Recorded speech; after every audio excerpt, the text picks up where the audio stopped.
תהיתם לעצמכם למה כל כך חם בעיר? הבניינים חוסמים את הרוח והירוק נעלם.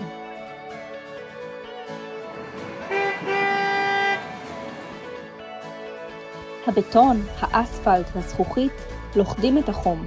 אין ניגוד, אין קירור, רק עוד ועוד התחממות. תופעה זו נקראת אי החום העירוני. אז מה אפשר לעשות? אפשר להתחיל מפתרונות קטנים.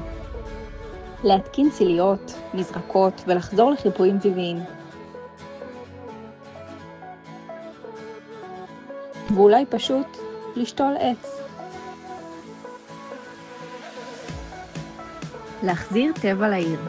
לא עוד תקלים דקיקים שלא נותנים צל, אלא עצים רחבי נוף שמספקים צל אמיתי, מצננים את העיר ומשפרים את המרחב הציבורי. עיר חכמה מתחילה בצל. שינוי קטן, השפעה גדולה.